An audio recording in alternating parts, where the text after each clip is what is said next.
बड़ा धूमधाम से उत्सव मनाया गया। बभूव मंगलम गानम नंदतुर्वार योषितः दानम ददो द्विजातिभ्यो जात कर्म विधायक। जात कर्म संस्कार आदि संपन्न करके राजा हिमाचल ने कई प्रकार के दान दिए, गान हुआ, अप्सराओं ने नृत्य किया। अधुद्वारम समागत चकार सुमहोत्सवम हिमाचल प्रसन्नात्मा भिक्षुभ्यो द्रविणम ददौ। हिमाचल राजा ने कन्या के प्रकट होने पर अनेक संतों को, ब्राह्मणों को और भिक्षुक लोग जो आए उनको उनकी अभीप्सित वस्तुओं का दान किया। इसके बाद फिर शुभ मुहूर्त आया, उसमें फिर मुनि लोग उपस्थित हुए, बालिका का नाम किया। श्यामली शरीर है इसलिए सबसे प्रथम नाम रखा गया काली। पर्वत की पुत्री बनकर के आई है इसलिए पार्वती कहलाई।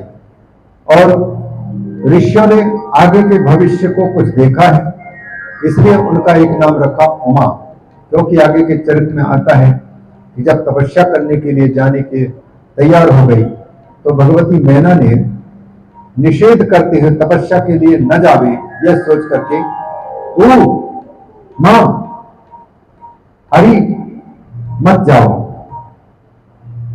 ये कहा उमा, तो वैसे ही उनका नाम उमा पड़ गया। उमा वैसे अकेले नाम मां का मतलब होता है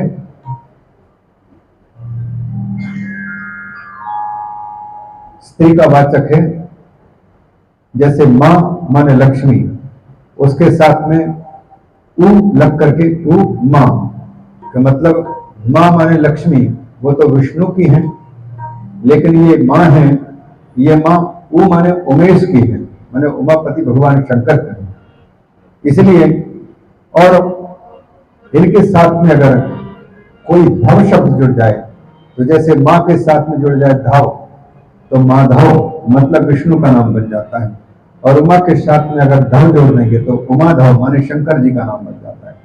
तो उमा नाम भी पड़ा और आगे चल करके नाना प्रकार की लीलाओं के अनुसार इनके अनेक नाम भी पड़ेंगे। इस प्रकार से बहुत उत्सव मनाया गया और फिर उत्सव करके काली पश्चन मुहुर्मुहु मेघे मुदम सपत्नी को बहुपुत्रों की भूधरा। ब्रह्मा जी कहते नारद देखो इस कन्या के प्रकट होने के पहले 100 बेटों का जन्म हुआ और सबके सब अच्छे, देखने में अच्छे, हट्टे कट्टे प्रसन्न लोग। उनको माता पिता ने इतने दिनों से बालकों के मुख देख करके अब तक तो तृप्ति हो जानी चाहिए था कि अरे बहुत बच्चों के मुख देख लिया, अब जो ज्यादा देखने की आवश्यकता नहीं, लेकिन उनको जरा भी तृप्ति नहीं हुई। इन कन्या को देखने में इनकी जरा भी तृप्ति नहीं हो रही, बार बार इसके मुख को देखते रह जाते हैं।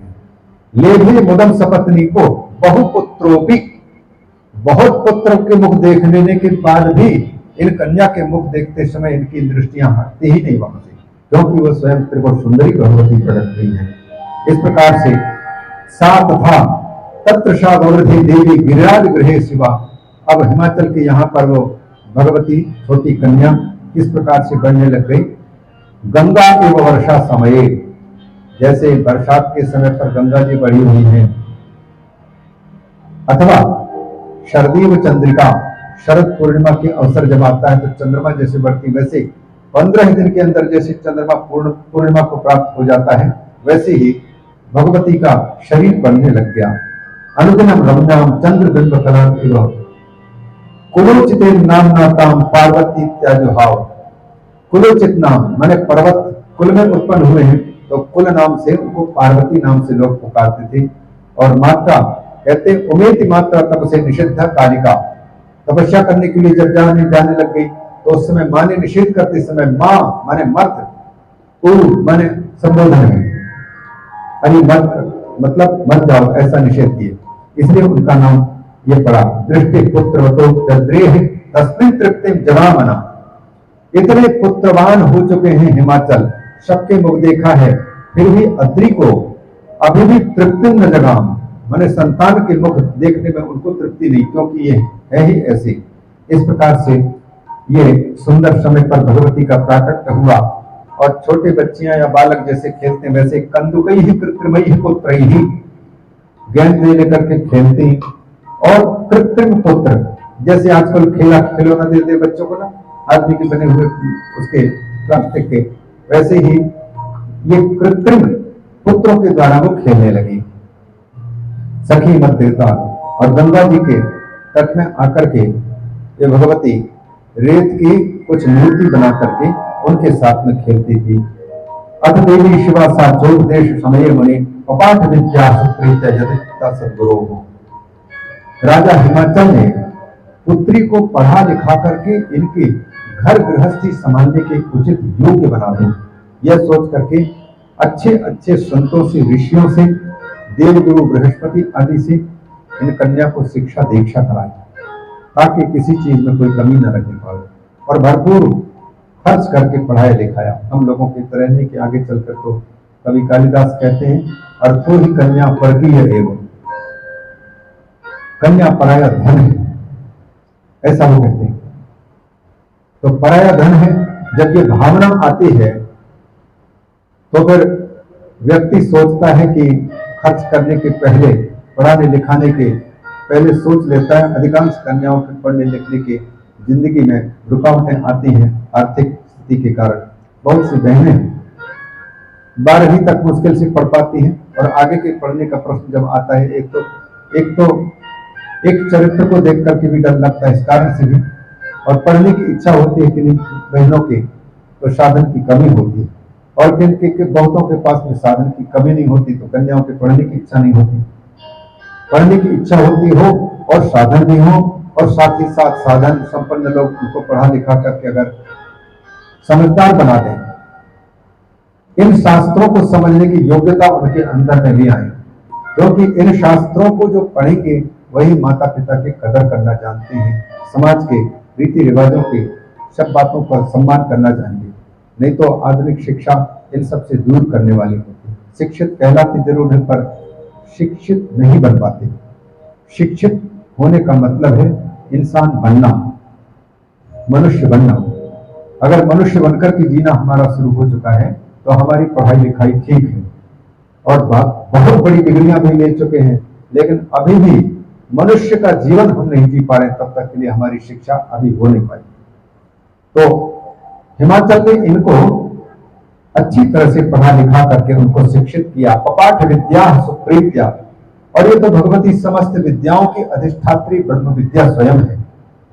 इनको तो केवल जगत को शिक्षण देने के लिए पढ़ना पड़ा, जैसे राम जी को पढ़ना पड़ता है, कृष्ण को पढ़ना पड़ता है, नहीं तो फिर जगत के शिक्षण देने के लिए क्रिया करने वाले, लीला करने वाले भगवान अगर नहीं पढ़ेंगे लिखेंगे तो लोगों को कहने को अवसर मिल जाएगा, भैया कबीरदास से कौन पढ़े लिखे थे, बिना पढ़े ही सब कुछ हो गया। तो ऐसा नहीं, वो तो कबीर की बात अलग है। भगवान शंकराचार्य जी जब पढ़ाई करते हैं, और पढ़ाई करने के बाद में भले वो कह दें कि भैया पढ़ाई लिखाई का सारांश यही है कि गोविंदम भज मूढ़मते प्राप्ते सन्निहिते मरणे नहीं रक्षति दुखरे करने।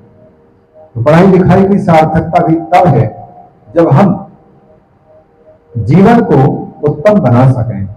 भगवती तो स्वयं उत्तम है ही, लेकिन फिर भी प्रार्थना जन्म विद्यास्ताम सहदीव प्रपेदिने, ये 2 श्लोकों को पढ़ने से ऐसा लगता है कोई बहन अगर माता जी की इन पढ़ाई को दर्शाने वाले इन श्लोकों का उच्चारण यदि करती हैं तो मां परम विद्या की कृपा से उन्हें विद्या की कोई कमी नहीं आएगी। जैसे गोस्वामी तुलसीदास जी ने राम जी का उल्लेख किया, गुरु गृह पढ़ने गए रघुराई, अल्पकाल विद्या सब पाइया आई, उनको पढ़ते हैं और गोस्वामी जी ने उनके फल कथन में यही कह दिया है, विद्या प्राप्ति के लिए उनको मंत्र के रूप में। वैसे ही शिव पुराण की जो 2 श्लोक हैं, अतदेवी शिवा सा चा उपदेश समय बने पपाठ विद्या सुप्रीत्य यदचित्ता चा सद्गुरो प्रार्थना जन्म विद्यास्ताम सहदीव प्रपेदिने हंसाली स्वर्णदीन नक्तम आत्मभासो महौषधि। 2 श्लोकों को अगर हम स्मरण करते हैं पढ़ते समय कोई भी बहन, तो माँ का स्मरण बन रहा है, तो माँ की कृपा से विद्या स्वतः आना प्रारंभ हो सकते हैं, ऐसा विश्वास कह रहा है।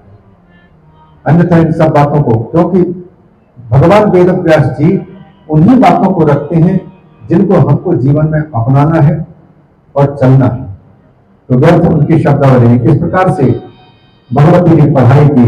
अब अन्य लीलाओं का वर्णन करते हुए ब्रह्मा जी कहते हैं जब वो कन्या बड़ी हुई तब उस समय पर एक दिन नारद जी वहां पर उपस्थित हुए। आहूल सुकन्याम तदंघ्री, राजा हिमाचल ने स्वयं भी प्रणाम किया, मैना भी प्रणाम की और साथ ही साथ अपनी कन्या को पार्वती को ला करके ऋषि को प्रणाम करवाया। यद्यपि भगवती पहचानती हैं इसलिए बिना बताए ही प्रणाम कर सकती हैं, अथवा स्वयं नारद जी के वंदनीय हैं इस कारण से प्रणाम करने की आवश्यकता नहीं, लेकिन संसार सीखेगा कैसे, लोगों को सिखाना है, इसलिए माता पिता के द्वारा भी बताया जाना उचित समझते हैं। नहीं तो माँ पिताजी के कहने के पहले ही जाकर के प्रणाम कर सकती थी, लेकिन पिताजी को माता पिता भी ये शिक्षा दें, ये भी प्रेरणा, और प्रणाम कर रही स्वयं इस लीला में प्रणाम करवाई। इसके बाद फिर हाथ जोड़ करके हिमाचल ने कन्या के बारे में भविष्य पूछा, जातक फल, इनके जन्म के अवसर पर जो नक्षत्र आदि हैं उनके अनुसार इनका भविष्य सुना दीजिए। और माता पिता को कन्या के जन्म होने पर एक ही बात की चिंता होती है, इनका घर कैसा मिलेगा, किस प्रकार से होगा, सुखमय जीवन होगा कि नहीं। इसलिए यहाँ भी कहते हैं मत सुजातकम गुरुदोष समुद्भवम कश्यप प्रिया भाग्यवती भविष्यति सुता मम। इसके गुण दोष जन्म के समय के ग्रह नक्षत्र के अनुसार इनके क्या गुण हैं, क्या दोष होंगे, ये भी बताइए। और ये किसकी प्रिय पत्नी बनेगी, परम भाग्यवती बनेगी, ये बताइए। तो नारद जी ने उनके हस्त सामुद्रिक शास्त्र के नाखून से लेकर के और शिखा तक के हमारे शरीर के एक एक अंग की बनावट के अनुसार व्यक्ति के भविष्य का निर्णय किया जा सकता है। हस्त सामुद्रिक शास्त्र के अनुसार नाखून को देखकर, होठ को देखकर, नाक को देख करके, उंगलियों को देखकर, पांव को देखकर, वाणी को सुन करके, हर चीज को, चेष्टा आदि को भी देख करके उनके भविष्य का निर्णय करने वाला शास्त्र है हस्त सामुद्रिक शास्त्र, मुद्राओं को देख करके। लेकिन हमारे जीवन में ज्यादा से ज्यादा जानकारी अगर किसी को, तो हाथ की रेखाओं को या ज्यादा से ज्यादा भाल की रेखाओं को देख करके भविष्य वर्णन करते हैं। जबकि एक अंग तिल आदि हैं, उनके भी सारी जो चेष्टाएं अंग हैं, उन अंगों के जानकार लोग भविष्य बताते हैं। तो नारद जी ने उनको देखा और देख करके विलोक्य कालिका हस्तम सर्वांगम च विशेषता, संपूर्ण शरीर पर दृष्टिपात किया, हाथ की रेखाएं देखी और हाथ की रेखाओं को देख करके ज्ञानी विदित वृत्तांतो नारद प्रीत मानसा, नारद जी को हाथ की रेखा देखते ही इतनी प्रसन्नता हुई कि धन्य है, ये परम भाग्यवती है, साक्षात परम्बा जगत जननी जिनके हाथ में है रेखा। ये रेखाएं जो बता रही हैं उनको सुनिए। आद्या कला सैद राज सर्व लक्षण शालिनी, आपकी जो कन्या है ये साक्षात आदि कला है, सौंदर्य सुंदरता की खान है, अपने पति को सुख प्रदान करने वाली बहनों में से सर्वश्रेष्ठा ये बनी होंगी। पितृ कीर्ति वर्धनी, माता पिता की कीर्ति इन कन्या के कारण बढ़ेगी। महासाध्वी होंगी, सर्वासु महानंद करी और सुलक्षणानी सर्वाणी तत्सुताया करे गिरे। तुम्हारी पुत्री के हाथ की रेखाओं में से सारी की सारी रेखाएं सुलक्षण को दर्शाती हैं, उज्जवल भविष्य को दर्शाती हैं। हिमाचल ने पूछा कि लगता है महाराज आप कोई बात छिपा रहे हो, तो निसंकोच बताना। नारद जी कहते हैं बस एक ही रेखा विलक्षण, एका विलक्षणा रेखा तत्फलम क्षण तत्वता, एक ही रेखा के फल बताने में हमको थोड़ा सा जो संकोच करना पड़ रहा है, वो तो निसंकोच बताइए। कहते हैं इनके जो पति होंगे योगी, नग्नः, अगुणः, अकामी, मातृतात विवर्जिता, ऐसे होंगे जिनके माता पिता का कोई पता ही नहीं रहेगा। और इनकी हाथ की रेखा बता रही है इनके पति के चित्त में किसी भी वस्तु की कोई कामना नहीं होगी, निष्काम अकाम होंगे। और नंगे घूमने में भी कोई शर्म नहीं, कोई लाज नहीं। अगुण, कोई गुण नहीं होंगे। कोई गुण नहीं होंगे मैंने अच्छा ही नहीं होंगे मतलब नहीं, कोई गुण नहीं होंगे मतलब सत्वगुण, रजोगुण, तमोगुण से परे, उनसे ऊपर होंगे। अमानः, मान की चाहना बिल्कुल न रखने वाले, कोई अपमान भी कर दे तो भी उस पर कोई असर नहीं पड़े। अमान, लेकिन सब ही मान प्रद आप अमानी, सबको मान देंगे पर स्वयं अमानी होंगे। और अशिव वेशस्या, और केवल बाहर के सौंदर्य को देख करके कहीं ज्यादा नजदीक न आने पावे, अतः बाहर का कवच की भांति अशिव वेश धारण करते रहेंगे। वही जो उनके श्रृंगार हैं। पतिरस्या अखिलेश, इस प्रकार से इसके पतिदेव की प्राप्ति की रेखाएं बता रहे हैं। ये सुनकर के दोनों दंपति मेना भी और मेमाचल भी बड़ी निराश हो गए और उनके लक्षणों को देख करके और उनके वचनों को सुनकर के, नारद जी के वचनों को, भगवती पार्वती को अंदर अंदर बड़ी प्रसन्नता हुई, प्रसन्न हुए। लक्षण स्तम शिवम मत्वा जहर्ष, मान गए कि ये तो मेरे सारे लक्षण मेरे पति के ही हो सकते हैं। राजा हिमाचल ने पूछा ये इनकी रेखा जो गलत बता रही है, क्या इस रेखा को मिटाने के लिए कुछ किया जा सकता है? इनके पति देव ये बिल्कुल संसार के लोगों की अपेक्षा बिल्कुल भिन्न प्रकार के जो आप वर्णन कर रहे हैं, तो समाजानुकूल रूप बन जाए इनके और इनके पतिदेव अच्छे हो जाएं, इसके लिए कोई उपाय है? ऋषि ने कहा कि हाथ की रेखाओं को अन्यथा नहीं किया जा सकता है, बस फिर भी एक उपाय बता सकते हैं। इनकी रेखाओं के अनुसार जो लक्षण प्रकट हो रहे हैं, ये सारे के सारे लक्षण एकमात्र भगवान शंकर में दिखाई देते हैं हमको। हमें तो लगता है कि वही पति हो सकते हैं इनके, लेकिन शंकर जी को पाना कोई साधारण बात नहीं है। यद्यपि वो आशुतोष से जल्दी प्रसन्न होते हैं, लेकिन उनकी योग्यता के बराबर योग्यता जिसकी होगी वही उनको पति के रूप में प्राप्त कर सकते हैं। ये तुम्हारी ये कन्या यदि तपस्या करे तो परम तपस्वी भगवान शिव तप से प्रसन्न होने वाले, गुणों से प्रसन्न होने वाले, प्रसन्न होकर के स्वयं इनको अपनी पत्नी के रूप में अगर वर्ण कर लें, तो शंकर जी को अगर पति के रूप में प्राप्त कर लेती हैं, तो जितने भी शंकर जी के पास में दुर्गुण दिखाई देते हैं वो दुर्गुण भी सद्गुण बन जाएंगे, सबके लिए पूजनीय बन जाएंगे। बड़े महापुरुषों के पास में बुराइयां भी अगर पहुंच जाती हैं तो बुराइयां भी उनकी स्तुति की ही हेतु बन जाती हैं। शरीर अगर अच्छा गठित है, अच्छा है, तो कपड़ा चाहे व्यक्ति कैसा भी पहने, उसमें फिटनेस को देख करके अच्छा लगता है। और शरीर ही बिल्कुल ढीला ढाला है तो कितने भी महंगे पहने वो बिल्कुल जो है, कई को तो ऐसा लगता है कि कपड़े वो खेत में पक्षियों को डराने के लिए खंबा गाड़ करके पहना देते हैं, कपड़े वैसा दिखाई देता है। उसी प्रकार से वस्त्र अच्छे शरीर में अच्छे फबते हैं, इसलिए कहते हैं शंकर जी के पास में जो कुछ भी संसार की कुछ भी दुर्गुण हो, चाहे फिर अशुभ देने वाली वस्तु हो, शंकर जी को पाकर के सबके सब शुभ हो जाते हैं, मंगलमय हो जाते हैं। तो उनको यदि ये पति के रूप में पा जाएं तो दाम्पत्य जीवन अत्यंत उत्तम होगा। इनका भी, ये भी सुखी वो भी सुखी होंगे, लेकिन उनको पाने के लिए तपस्या करिए। तपस्या के द्वारा चित्त की शुद्धि होगी और विशुद्ध चित्त को वो ठाकुर पसंद करते हैं, साफ जगह में बैठना। इसलिए उनको तपस्या करने के लिए आप अपनी पुत्री को बता सकते हैं। कररेखा ब्रह्मलिपि नमृषा भवति ध्रुवम, क्योंकि हाथ की रेखा यह ब्रह्मलिपि है।